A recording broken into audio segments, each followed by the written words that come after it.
adding AI to the business for the sake of doing it. And we all have limited time, right? One of the specific ways we use it that's that's very helpful is essentially having AI query your internal data. Typically, if you use like a chat GPT, it's checking the internet, answering your questions. But we use Notion, and this is just one of the options. Notion allows connection. So connect to our Slack, which our team uses. It connects to what else? Like Google Drive. And essentially, the idea is if we feed all of our internal business data to Notion AI, we could ask Notion questions about our business, right? Not about the internet overall. I had a question one time. I think we had an internet issue at a property. So I'll ask, hey, what happened at this property?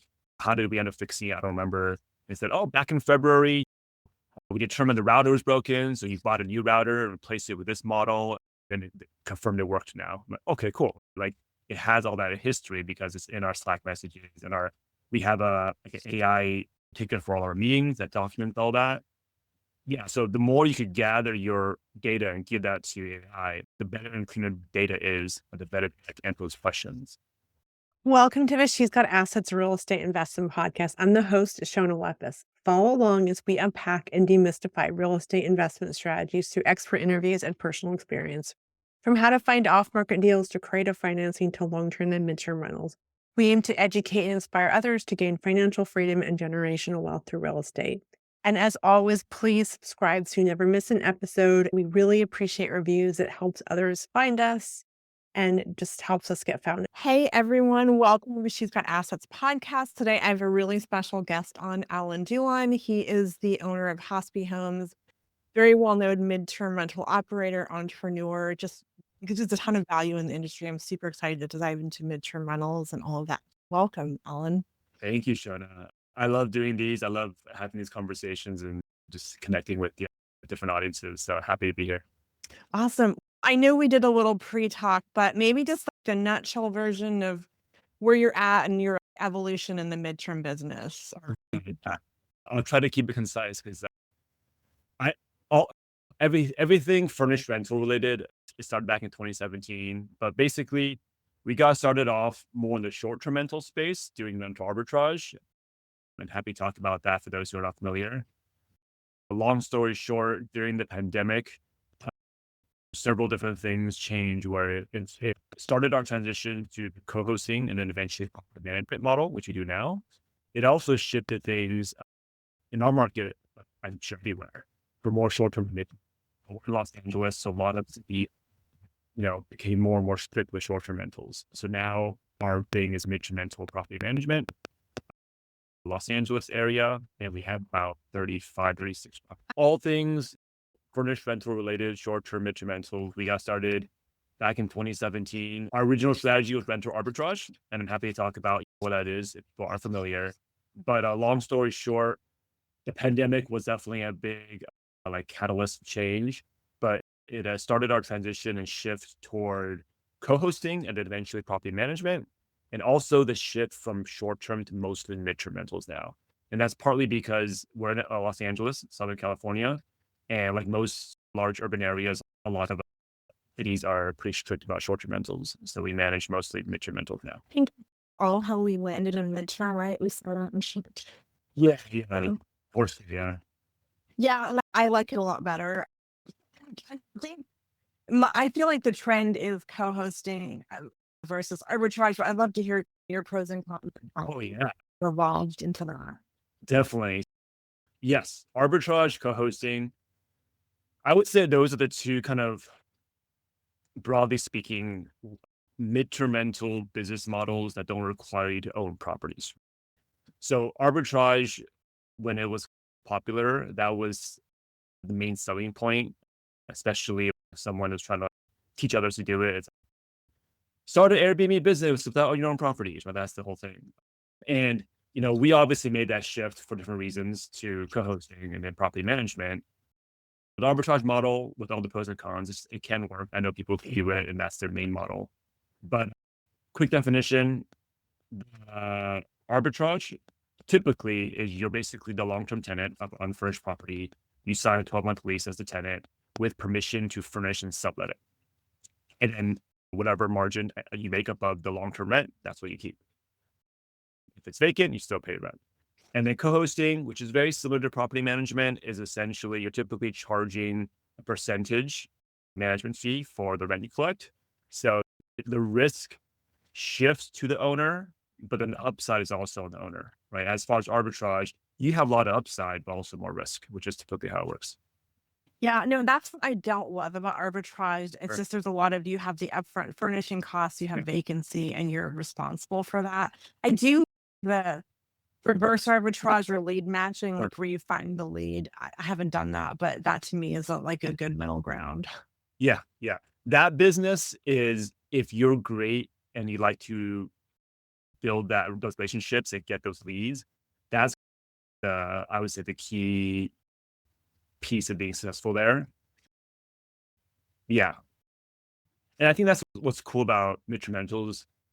As anyone who's trying to get into the space, there's different business models that suit different skill sets. If you enjoy the networking and the making cold calls, there's that. If you enjoy more operations, which I do, so property management is very heavily operations. Yeah, so a lot of variety there. Yeah, that's so interesting. So I feel like to me, if you're going to pick one, I think co-hosting is the best. You're just mitigating risk. You're adding a ton of value. There's not a lot of people that even know what it is. So I feel like there's an opportunity there. I'd love to hear more about how you got started in that and some tests for that, just the Yeah, yeah, differences. yeah, definitely. I, a lot of co-hosts I speak with, this is a common like story I hear, and similar to mine, where either someone owns their own properties and is self-managing, or in my case, I was doing arbitrage, and people start asking like, "Hey, can you manage my property? I have one too." Right? "Oh, I have a property. Can you do that? Can you do that with my property?" And that usually comes from you getting started, building some of that track record, but also sharing with people what you do. I am. It's weird to say this still. Like, I make social media content because I know it is the way to reach people these days. But prior to using it for business, I use it very little personally. It's definitely something I had to learn. But putting yourself out there, people know what you do, they'll ask. Another thing that's interesting is as midterm rentals become more popular, like with investors, the need for co-hosting increases, right? There's more midterm rentals out there who need that service. So I agree. It is definitely a growing need. And especially this word's co-host. I think Airbnb coined it. So there are a lot of short-term rental co-hosts, but if you midterm rentals and you can manage midterm rentals with that knowledge, it helps you stand out compared to a typical like short-term rental co-host. Yeah, for sure. I think there's a lot of midterms, like on the face of it, sounds simple, but there's a lot of nuance in how you're Sure. marketing and positioning it, and it a lot. Okay, so so if we were just to define co-hosting, 'cause I think people are intrigued. They don't really know exactly what it means and the nuance and the legality of Yeah. property management versus co. Oh man. Yes, I can touch on that. That is a common question people have. So generally, and I'll say this is true of both co-hosting and property management. You're helping an owner manage their midterm rental. The property is theirs, the furniture is theirs. This is an important piece here.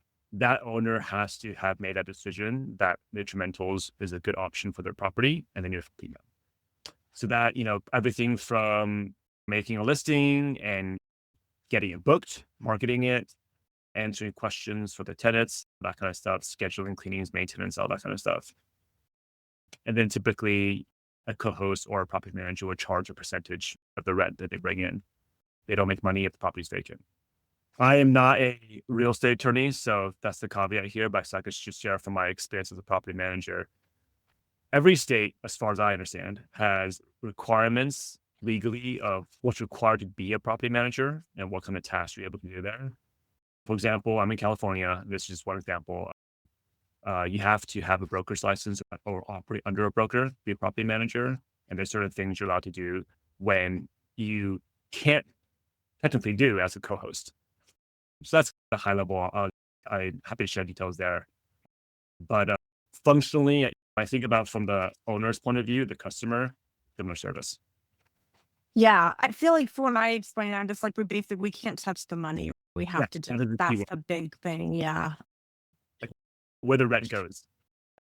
As a property manager, it's called trust accounting, right?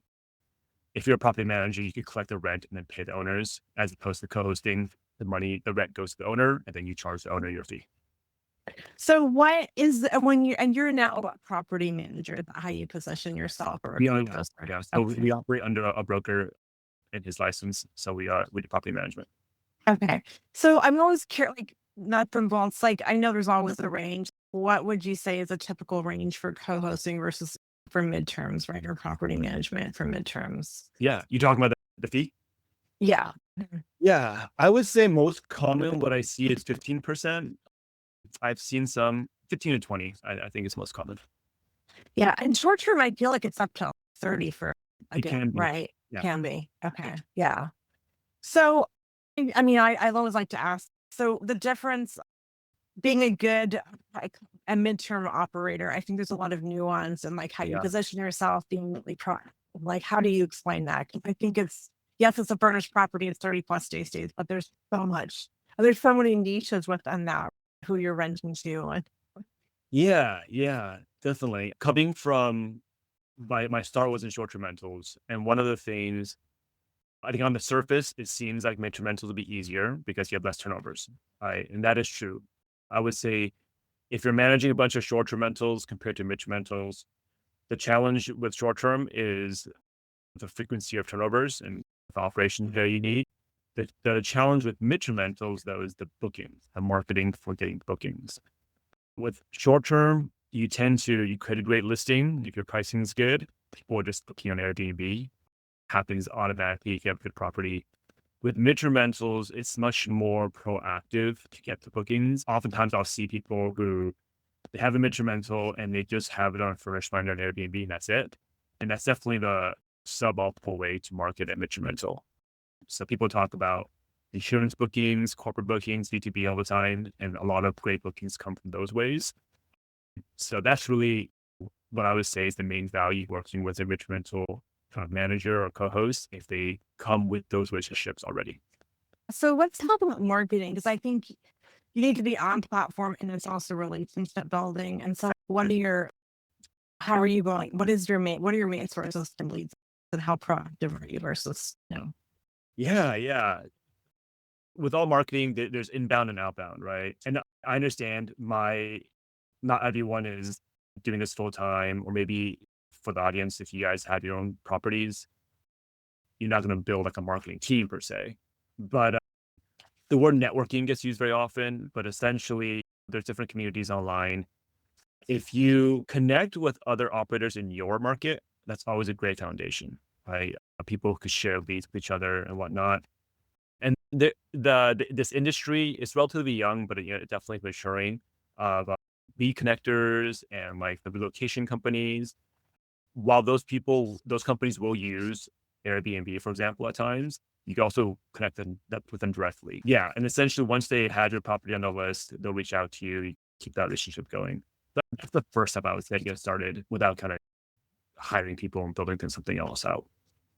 Yeah, you yeah, and I agree. I think this is the very supportive. Everyone's really out to help each other Yeah, and be a resource and add value versus where it's not competitive. It's really supportive, I think. it is. Yeah. That's definitely something I've experienced, which is different with short term rentals.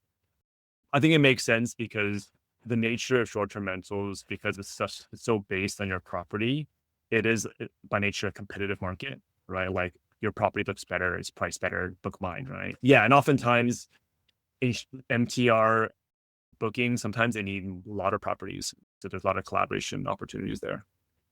Yeah, for sure. Okay. Yeah, and I think just really putting it out there what you do and people are looking to get more leads. Like you just have to be really active and talk about what you're doing. I think most people are like a little nervous about that, but I think that's how you get out there, right? Yeah. And establish your best. I think that's with anything. Right? This is not my nature, I would say. I operate my business without really networking for the first like 3 or 4 years until I finally realized the value of it. For anyone who struggles with that, that was hard for me. But I have seen once I started connecting with people online and going to meetups and stuff like that, it really helped me grow my business and even like my mindset. So definitely worthwhile to do. Yeah, and I think it's a bit of a muscle, right? I think we're all awkward. We just get out there and Yeah, sure. we talk about marketing. I'm curious. It's a big topic. Like everyone always asks me, where should you be? And I have my top list. Like I should get asked that all the time. What's your answer to that? What are those questions? Yeah.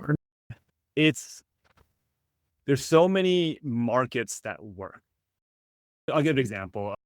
I only own one rental property. It's out in the Memphis area, which is random, but I have a friend out there who I co-own it with. And it's not even Memphis. It's like a suburb of Memphis. So pretty small town. And that property is short-term, midterm hybrid. And we've had it for about a year now. It's been doing so much better than we've expected. And you wouldn't think about that little town, but essentially what we've noticed is there's so little supply. There's more demand than supply, right? There's not obviously like compared to LA, the demand is not that big. But I think when we were buying it, there were 3 or 4 other comps in that town. So many people traveling for work, construction crews, insurance relocations. And if someone needs something there's only a few options. So I always think of that example where it's oftentimes it's not like there's 5 top markets where you should buy your midterm rental. I would say start with where do you know people? Do you want to? Oftentimes the big question is, are you staying local? Most people want to stay local so they can go themselves. Sure. If you want to go out of state, like where do you know people who have connections? I think that helps narrow down markets rather than just looking at the numbers. Yeah, 100%. I agree with that. And the other, I think there's no one go-to place to check demand. Like we all have our tips. What's your like kind of formula for that? Because there's like art and science to it, right? I feel with that. Yeah. There's obvious, like when it comes to the science piece, looking at comps, using different tools. I think like I like using price labs, but DNA, Mash Pfizer, but there's tools that kind of aggregate data for you. Again, networking, talking to operators in other markets. So that's just the numbers piece, right? You can figure out what is the purchase price, what's the income potential, that kind of stuff.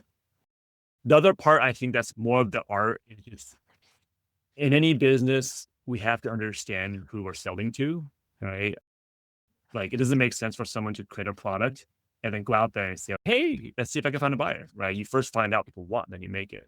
So understanding the mid-rental tenant types, how it varies by property size, like a 1-bedroom versus a 4-bedroom house, different people rent it, and where is that in need? That will help you just figure out how to market it, how to create a listing, how to furnish it. Yeah.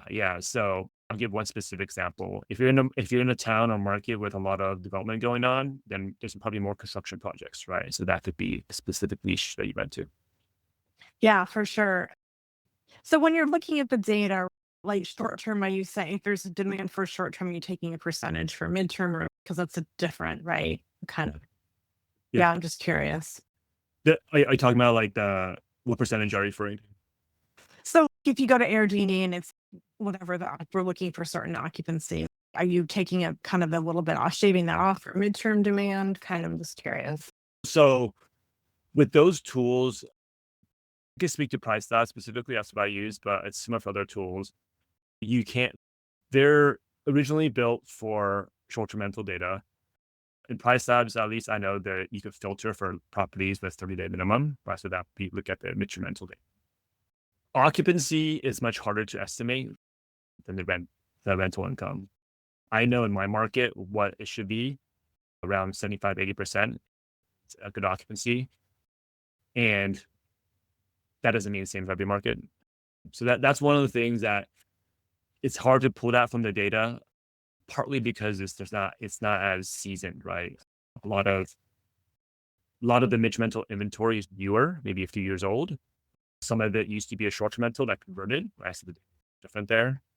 Yeah. So in my market, I underwrite with 75% occupancy. And you're in California. Okay. Yeah. We're both in like unfriendly landlord market. Oh yeah. I know.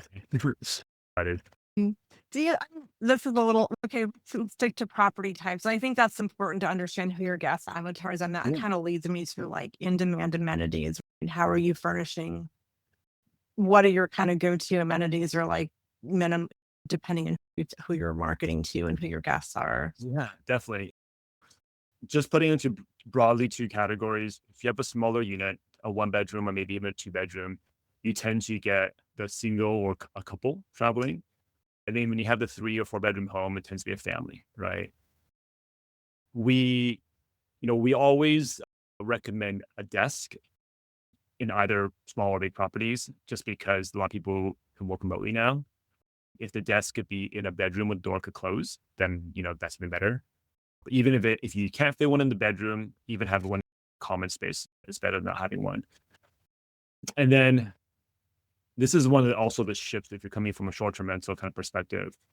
The functionality is more important than, I would say, like design and how nice pictures look. So a couch that's comfortable to sit in, a bed that's comfortable. If you're renting a short-term rental, and if anyone has done this, probably related to this experience, if the bed is subpar, you'll put up with it for a few days, right? You're going home. But for a few months, that's going to be very miserable. So investing in that, a fully stocked kitchen, because mental guests will be cooking, right? They're not going to order out for multiple months. So those are like the must-haves. Some of the nice-to-have features, backyard amenities, fun stuff is nice to have, but I would definitely get those other ones done first before going into that area. That's the reason I love an Airbnb with a part-time fire pit, but I don't want to maintain that. Yeah, it's a little bit like an ROI, right? Like it might not get you more bookings. You just have to take care of it. Yeah. I think with midterms, again, it's the functionality over the like pickleball courts and hot tubs and cold plunges. And so we don't need all. Do you think I feel like as more people enter the midterm space, I'm always curious, is that going to change? Is there going to be like the bar, right? Because switching. So definitely, if there's more supply, you got to get competitive. Yeah, there are. Yeah, I think some of those things, maybe not the pickleball stuff, but some of those things are nice to have. Just think about it. If you were renting a furnished rental for 3 months, right? Well, what's comfortable? What would you like?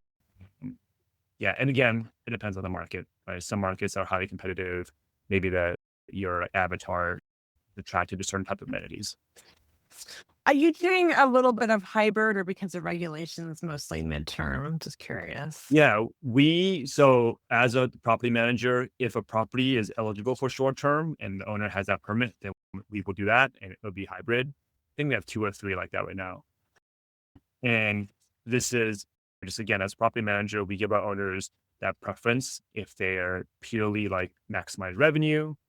Some of our owners, they want to avoid the short-term rental risks, bad guests, so they'll have a 7-day minimum or 14-day minimum. It really, again, there's a lot of flexibility there. Sometimes an owner will prefer midterm, but they'll do short-term to fill the gaps. That's the only time they'll use it. So we do have a few properties that still could do it, but most of ours are 30 or 31-day minimum. Okay, that's interesting. Yeah, I feel like there's pros and cons to each model, but filling the gap, I wish I could do hybrid gap. That part alone is I'm sure you've dealt with this. It's a challenge to minimize those gaps, right? If you get like awkward MTR bookings that have a big gap. Yeah. Yeah. I'm starting to get leads for spring, and I'm like, reach out to me in the spring. Yeah, I'm curious, have you, like, in our market, like we have rainy season, winter season, California probably less. Do you see like seasonality in midterms? Like, there's definitely a little bit of seasonality for me. I'm just curious. Yeah, there is. It's slight, but it is there. So summer definitely has a boost. One of the reasons I feel like every summer, 3 or 4 properties get rented out by college interns. So most of them we have a big aerospace presence in El Segundo here in LA. So a lot of those aerospace companies bring in like big college intern programs, right? So there's one property that every summer gets booked by college interns. And then September, October are the slowest months. And I think that generally makes sense. People are just done traveling, they're settling in, getting ready for the school year. And then really after the holidays have a little bit of a demand. So people will book an MTR for the holidays.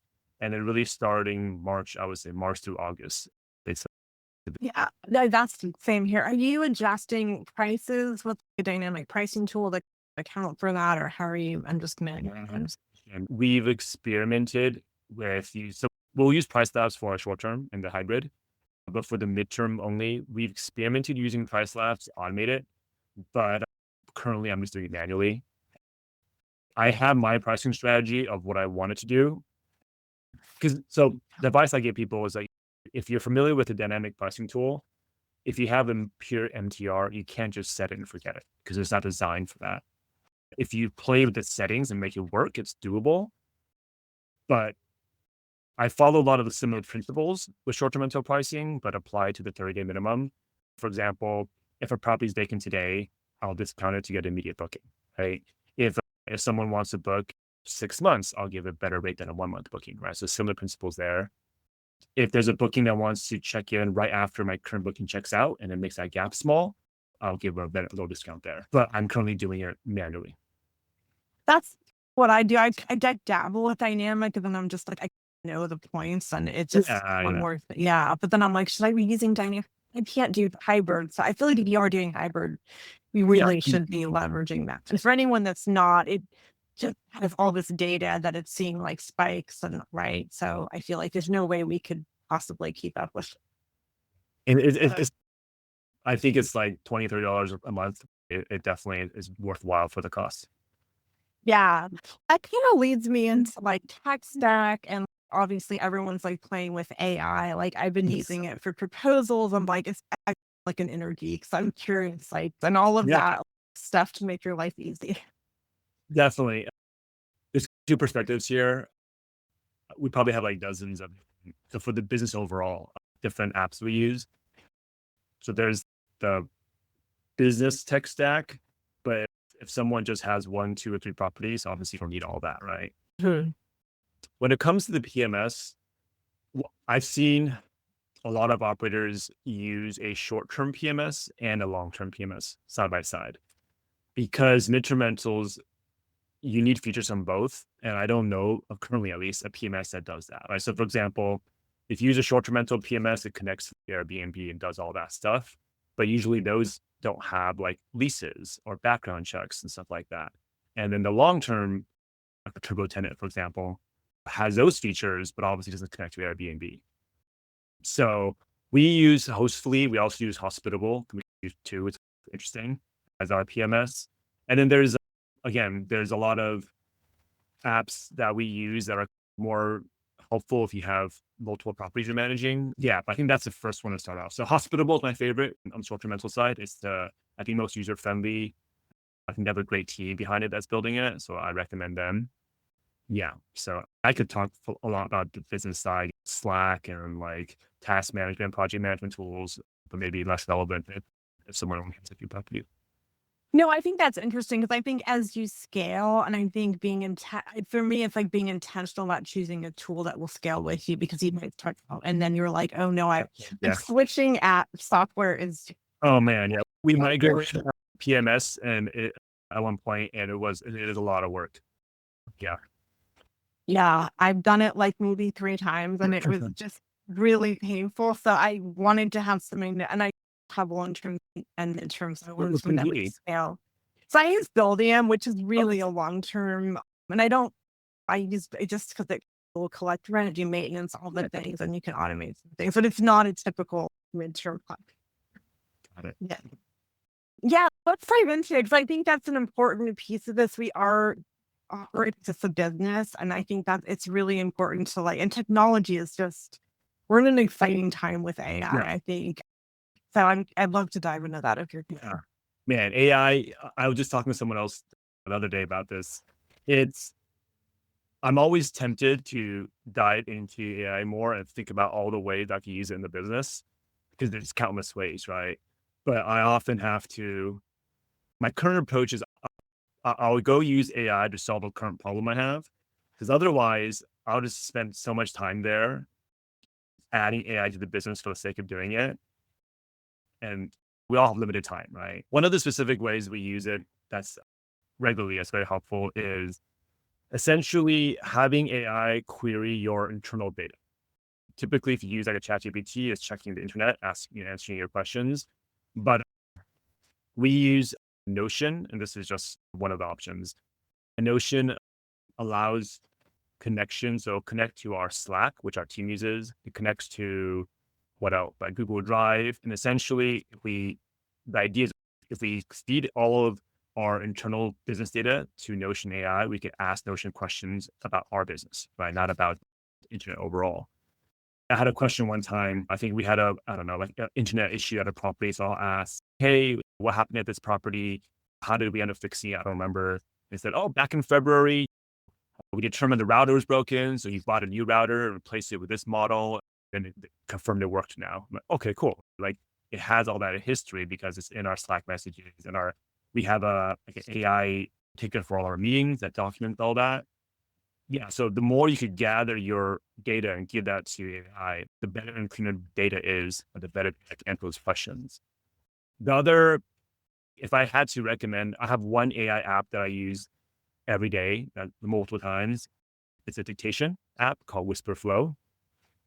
So it replaces a lot of the need for typing.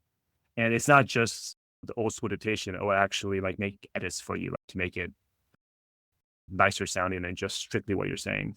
So I have a hotkey on my keyboard. I use that all the time.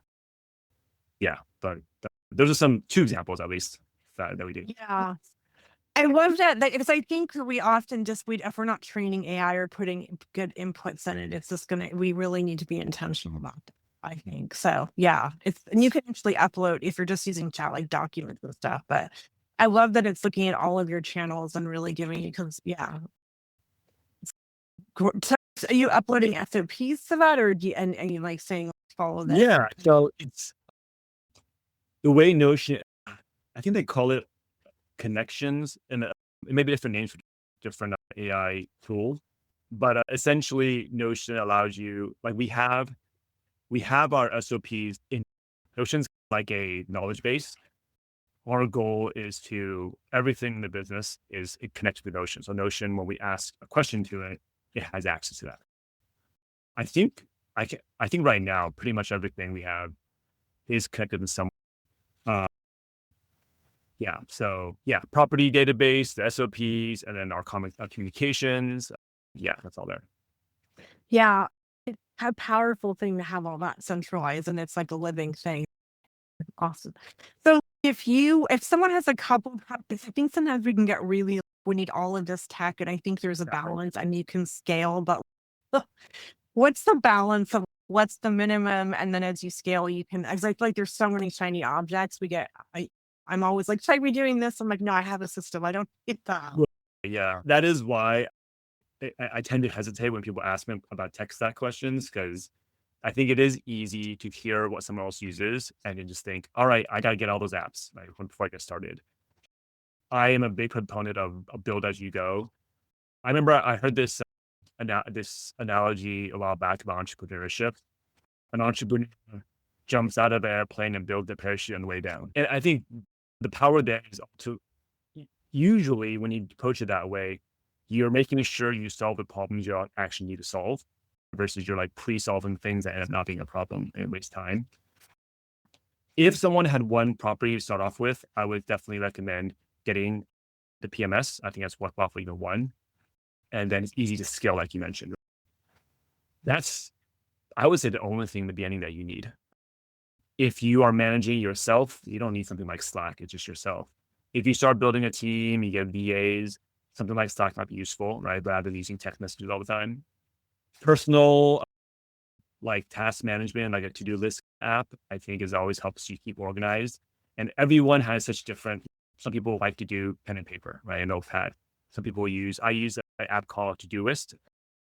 And there's so many different options out there, but I think that helps you organize. Some of those tools, you can add users and share a project, right? If you start having a team, that's where I would start at. Everything else you could get it as you go. Yeah, no, I think that's good advice, because we can always, and a lot of these things will scale, right? You had one property, you can have multiple ones. I'd like to talk about team, but because I think that's an important part. And like as you grow, as you scale, like especially whatever your model is, if you're doing co-hosting, it's a little bit, it's property management, which is, it sounds like you love it. it's a really important part. It's a people business too, right? So we It should is, yeah. Yes, property management, it is, it's a very, when I think about other business models, it is relatively complex because there's a lot of different pieces, even when it comes to the customers, right? We're doing two types of marketing, right? We're trying to get bookings. We're also marketing to get clients, property owners who want to hire us to manage their property. So that kind of like duplicates a lot different, even like customer service. We have the guests, the tenants, and our owners, different approaches there. So we have a few VAs overseas. We have a handful, like 3 or 4 locals. Some people call them runners. They're all like part-time, but, and then of course, a cleaning company we partner with. So that's the makeup of our team. I'm trying to think of what's the first hire someone should make. I lean toward saying a VA there. And this is a whole, I could talk about this in a whole episode, like delegation and all that. There's a great book by Dan Martell called Buy Back Your Time. Jesse had him out on the stage last summit, but that was the book that really got me started with hiring my first VA, and the mindset of like how valuable is our time, and we shouldn't be spending it doing really low. I say low value tasks, not because they're not important, but that they affordable to delegate, right? Like customer service, for example, answering messages, admin tasks. And ultimately, the power there is that if you delegate a $5 an hour task and it frees you up to do the $100 an hour task, like that's how you grow ultimately. I know so many people who are hesitant to hire VAs because they say the most common objections, I don't know what to delegate to them. I don't have enough to give them. I think everyone has plenty they could use help with delegates. It is like a muscle to learn how to use. Yeah. Yeah. Happy to talk more about that. That's high level where I would start.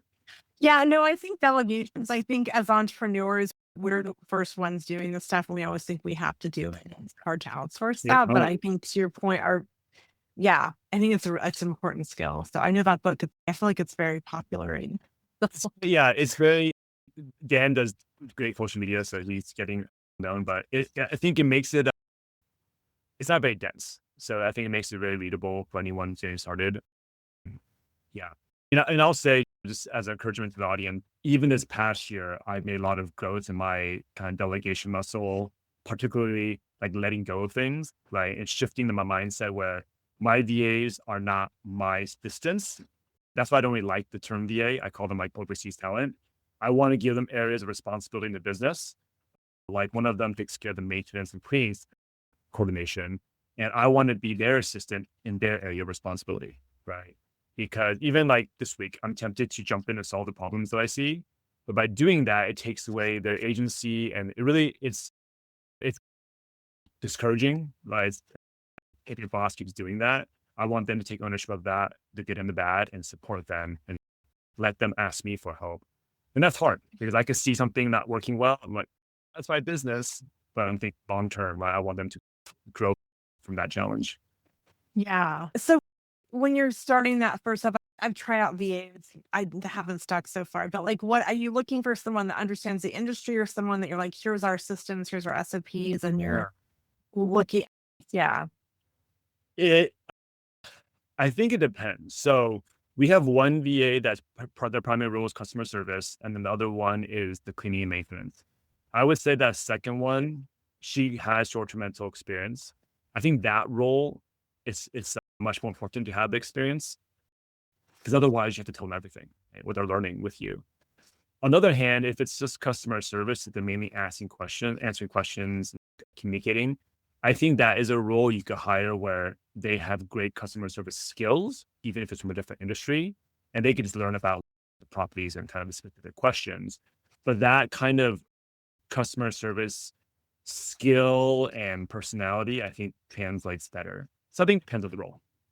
Yeah, that makes sense. Okay. Yeah, I think it's good to be like intense. I guess getting into mindset, right? And being an entrepreneur and just, I know I've heard you talk about mindset. I just think it's important to business, the culture you're building and who you're serving and all that stuff. It's the question is, but Yeah. Yeah.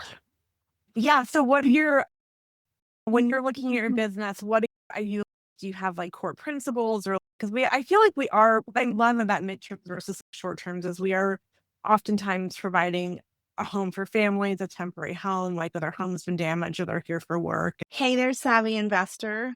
Quick question. Are you ready to jump into midterm rentals but not sure where to start? Well, I've got you covered. And She's Got Assets. We help real estate investors set up and fully book their first midterm rental with quality guests so you can double or even triple your cash flow. And here's the kicker. We dive deep into marketing strategies, including how to tap into the lucrative niche of getting insurance leads for displaced families as our long-term stays that can really boost your bottom line without all the hassle and regulations of short-term rentals.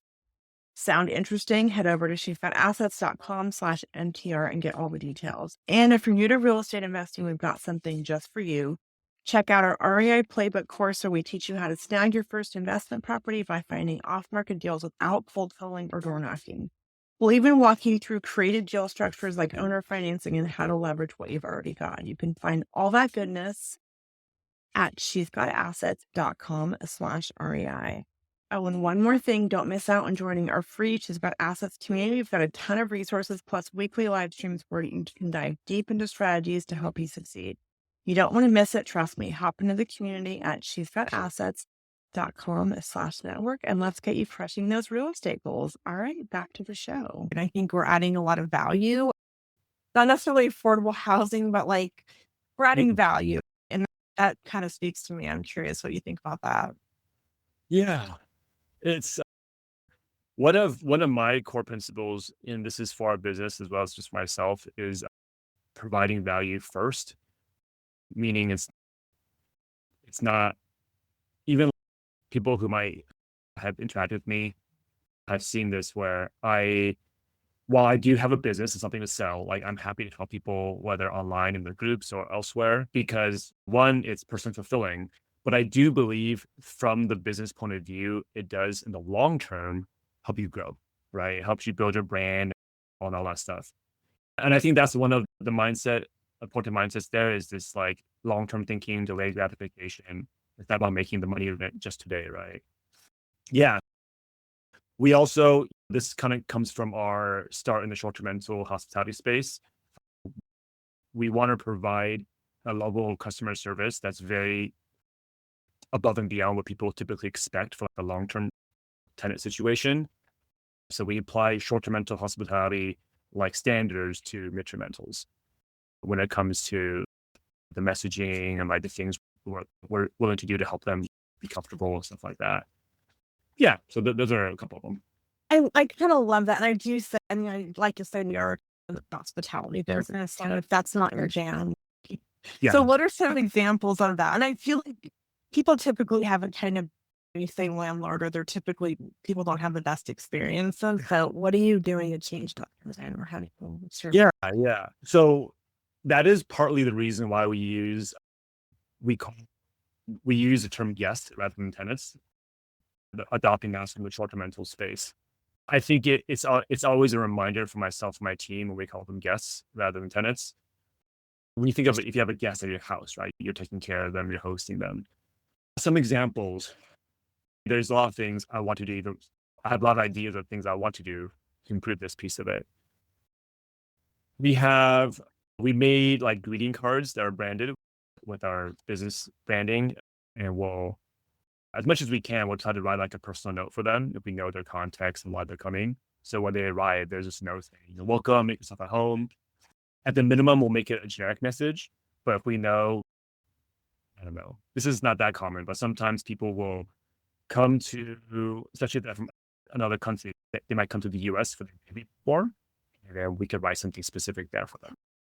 One thing that we're exploring more recently is providing like gifts or personalized gifts along with it, especially if we know why they're coming. So that's typically a short-term rental kind of approach. We want to do that also for midterm rentals. Not that hard, very low cost, do something like that. Yeah, no, I think it's just setting the welcoming vibe, and just when someone comes in and there's like a nice little gift or something yeah, I think it gives you a little, I don't know what the word is. Like if something goes wrong and you've done that, it also buys a little. Yeah. It's the power of first impressions. I've seen some examples of this. Like someone, a guest, this is the same with short term. If a guest arrives and they see a minor issue, there's this pattern where they start sending a message about all the other minor issues. Maybe if they have a major issue, then all the minor issues. But if that big issue wasn't there, they'd probably be okay with those minor issues. Yeah, taking that opportunity to set a good first impression definitely helps with any challenges that come later. Yeah, but I think also good communications too. And I think that's another, it's like pretty simple. It doesn't cost you anything. I'm sure you've automated that. So I'm curious, like what kind of tempo or Yeah. what kind of things you're, because you don't want to overdo. It's like a waiter coming to your table for, oh, check. Yeah. Yeah. I've seen automated messages like in Airbnb where it's like the entire house manual in a message. So we use Hospitable, I mentioned earlier, for the automated messaging, and that's just the routine things. If someone books and Hospitable, it connects to Airbnb. We also use it for our direct bookings, and they'll get email instead. But basically, when someone books, there's a kind of confirmation. Thank you for booking. Here's the information you need. I think 3 days before arrival, there's another kind of looking forward to hosting you soon. Checking the information, and then I believe the first morning there's just like a follow up, seeing how was your first night. So that's all automated, and then of course there's the actual live answering questions and all that. We've dabbled in some of the AI kind of messaging. I haven't fully implemented any of it because there's a lot of work setting it up, but there's a lot of tools now where if you give it the data, again, give it all the information about your property, it can help answer questions for your guests. I would say you still need a human to oversee and make sure it works well. Yeah, so that's some of the automation and templates, I guess you could say, that we use.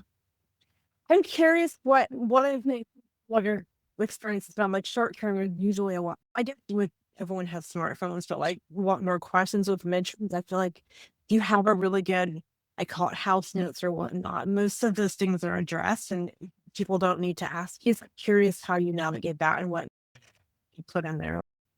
Yeah, definitely. So yeah, short-term rentals definitely have more messages. I find that if you were to chart out like the message frequency for any given booking, there definitely are more in the beginning, right? Especially if there's questions about the check-in process, more complicated. Then if you think about a short-term property that has short stays, then obviously there's new guests always asking about check-ins. With midterm, once they get familiar with the property, then typically they're only asking questions about maintenance issue that come up, right? Because they figure everything out the first week or so, then it gets quiet, which is nice. It makes it easier in that sense. We do provide a digital house manual that is a link in the messages, and that is the goal there. Of course, is to provide the information that a guest needs to know, but it does also help reduce questions, right? At least for the ones who read it. Everything from the trash day, when do the bins have to go out? If there is, I don't know, like the TV might have specific instructions or unique things in a property like that, that are common questions. If you guys don't have something like that, the simplest thing to do is just look at what are the most common questions that your guests are asking you, and put it in there, FAQs. And then that way, yeah, they could get a quicker answer and ask you for you. Yeah, I think I got this tip for you. I've had house notes in a binder, and then I started putting a QR code on the cover of it, so you can just, and it just goes to Google. It's not fancy. It's really just Wi-Fi, but yeah. Yeah, I think any nuance, right? If you put that in the book, and people don't always read any. Yeah, that's the thing. Some people will ask questions. It's not even there, but that's okay. Yeah, the digital is nice because it allows you to update it, right, without having to go make changes. And also, if you had a physical, and it's not that I don't recommend a physical, something physical, but you have to check in like every turnover to make sure it's still there or something like that. But the QR code is a great way to make it remind them that's there if it's a you. Yeah, no, I think, and then you could just update it. I kind of do the hybrid. That kind of brings me to like smart tech and what's essential. Like obviously self check-in. I think we're all doing that, but like any other, I love the Roku TV and like smart door lock and things like that. Yeah, so smart lock definitely. you don't want to have to deal with keys with such short stays. Key goes missing, you got to do all that work.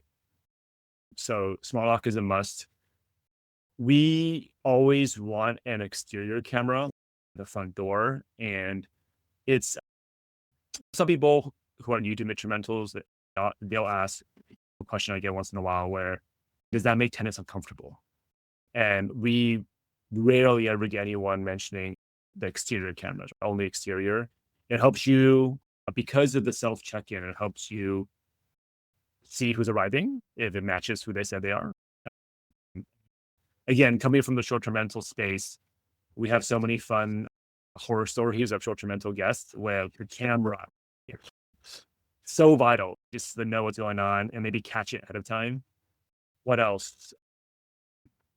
Those two are the like mandatory, I would say, the smart locking cameras. We've used what do you call those? Like noise monitors. Again, short-term rental space. So we use those with short-term rentals. We phase them out with midterm because it's not really an issue with midterm. Smart TVs are a like basic need now. People watch TV that way.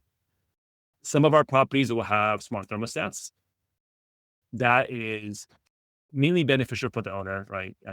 Because that's their cost. But we do recommend them as a way to maybe control the utility usage and the AC and stuff like that. Yeah. I'm curious with like smart TVs, like I use Roku, and I went back when I was at STR Land, I like included, I think it was Netflix and Amazon Prime. Now there's so many options. I just don't include anything. I'm curious what you guys do. Yeah. There's Same thing. Yeah. We don't include it. Most people I find already have an account. So it's not really adding value, but also when they log into their account, it's personalized, right? It's have the TV and we tell them log into whatever apps you use. Yeah, for sure. Just think of something else. I forgot. Oh, it's amount of TVs. I just put one TV in. I'm curious why. If you guys, some didn't even know the week. Yeah. I'm curious. There's a question somewhere, and some people say TV in every room. Some people say only living room. I think if you have a actual like master bedroom, like master suite, has that space, that's the second one I would recommend. It doesn't hurt to have one in every room. I don't think it's necessary. Okay, yeah, that's my feeling. It saves just on setup costs, right? Yeah. Okay, so we covered smart. So is there anything else? I guess the other thing we haven't really covered is, for you mentioned marketing, and there's marketing gas, we're marketing B2B. What about sort of going back to marketing for can find listing clients? I feel like people don't know how to go about that. And I'm just like, just talk about what you're doing with it. Yes. Yeah, it is. I think it is it's one of the things people can overcomplicate. I'll share how I got started. So the first category, and I think this is true for any business you're starting, is your family and friends are your customers. And part of the reasoning that works is when you don't have the track record, it's hard to market to what I call strangers that might just find you online. Because oftentimes they want to know how many properties you manage, how long you've been doing this. So if you're talking to a stranger, you're like, your property will be my first one. It's a hard sell. So typically when you get your family and friends as your customers, they're trusting you not because you're a business track record, but because of you. You're maybe your character, your integrity, stuff like that. So literally my first co-hosted property was my mom's property. My second was a college acquaintance who had a long-term tenant move out.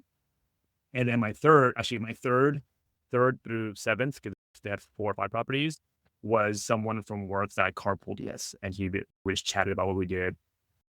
Because I started this business while working my last job and then quit at some point to go full time into it. He reached out to me like, hey, you still doing that business? I have some tenants that moved out. I want to furnish it. So all family, friends, coworkers. And then I remember like our first client that was a stranger, which was like a big milestone.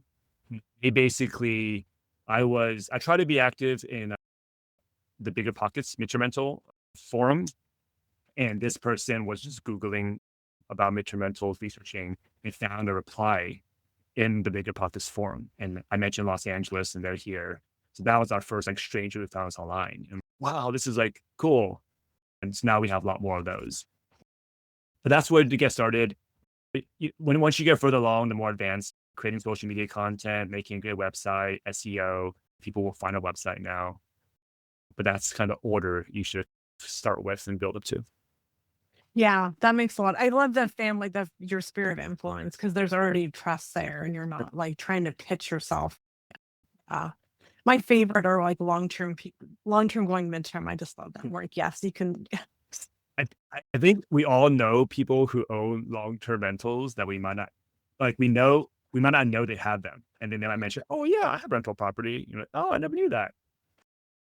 Yeah, the quiet landlord. So those are all. Yeah. Is there anything else like about just the business model we didn't cover that you get asked a lot about, or you'd want to share with someone that's maybe looking to dip their toes into this co-hosting model? Or Yeah, it's not an easy business. Mentioned earlier, like one of the things that I think makes me a good fit for this, or why I enjoy is I enjoy the operational piece and creating systems, working with my teams and leading them. And property management there are a lot of systems and processes you need. So there's that. It is definitely something that this is probably true of any business. You have to have a long-term kind of view of what you're building. I think reverse arbitrage, just as a comparison, is you can make money quicker, earlier, but I think it reaches a ceiling where it's harder to scale. This is the same, I think, with education business, right? Education business, you can make money pretty quickly in the beginning, but that ceiling is limited, as opposed to this model where maybe it's harder to start, but has a bigger ceiling. So that's, if anyone to think about what their goals are, what they want to do. And if someone has their own mental and you're self-managing already, there's a lot of things you already know about the operations. The leap there is really about how to help someone else do the same thing. yeah, and there's so many reasons why I think, yeah, that's really helpful. I think knowing where you're trying to get to, and I think just adding value, right? Because you're helping someone else maximize their opportunity. And there's a question, I'm trying to think of what it was that I would.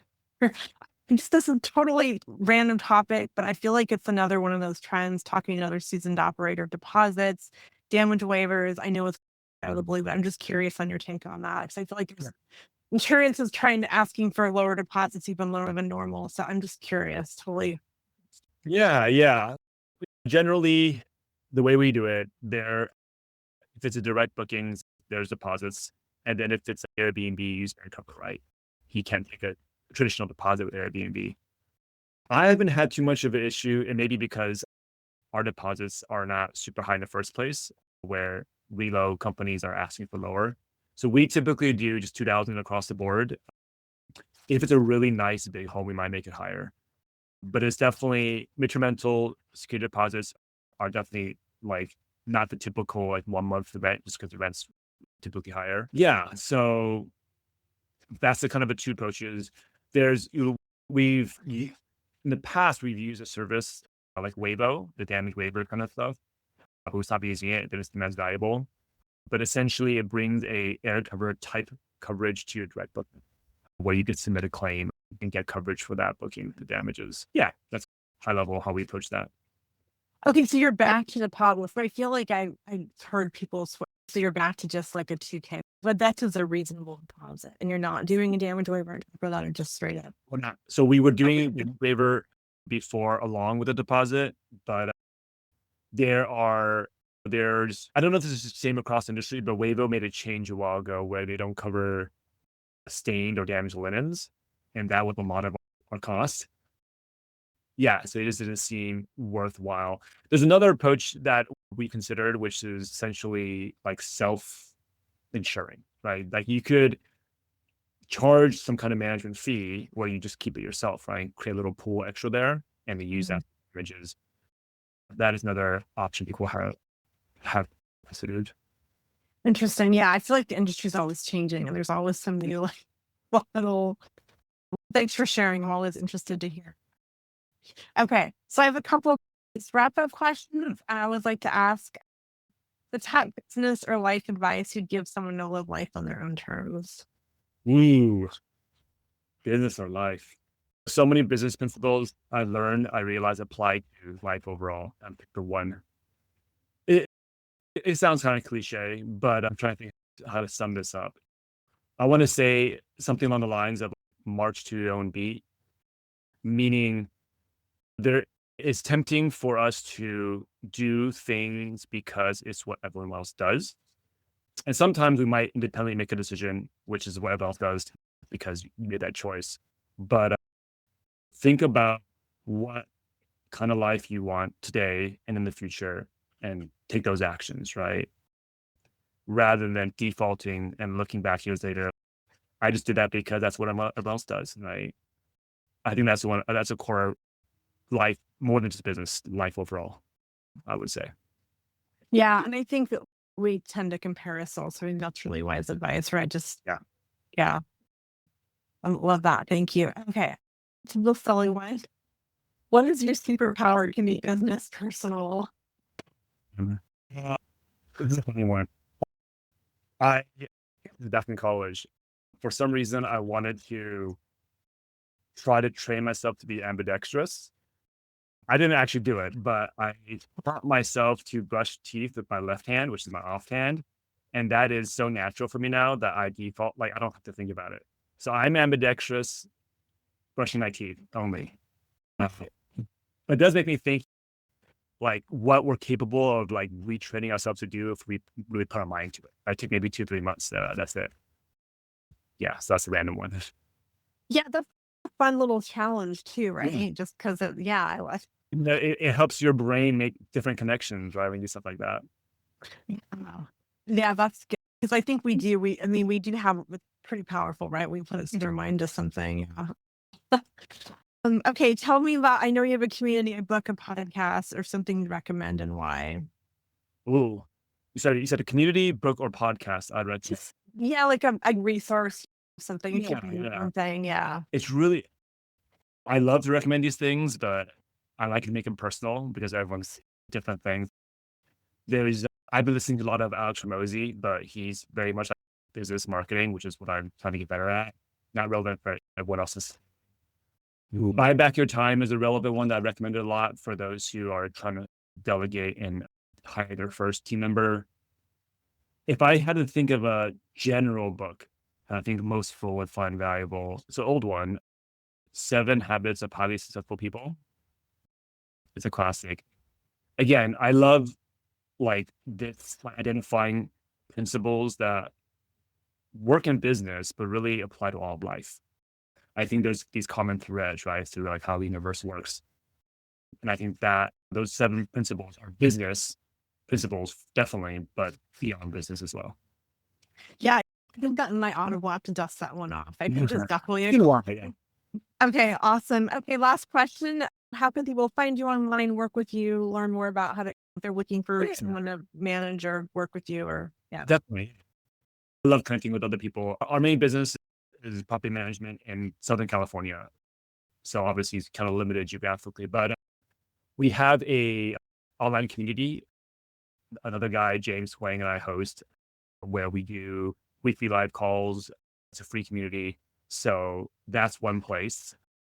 I think the easiest way to find it is find me on social, either Instagram or Facebook. I also have a YouTube channel, and all of them are Allen Duan 120 is the tag handle. I don't know what it's called, but in there's a link, right, to find all of that. But you can always also just DM me on any of those platforms. Let me know what you guys are working on, and then I will recommend what I think will help you the most. Amazing. I'm part of your community. It's great. It's really great. Like I've learned a lot. I just love networking with other like-minded folks. Amazing. I'll put all that in the show notes. Thank you so much for joining us. Fun. Yeah. And I will, look forward to talking to you soon. It's been a pleasure. Thanks.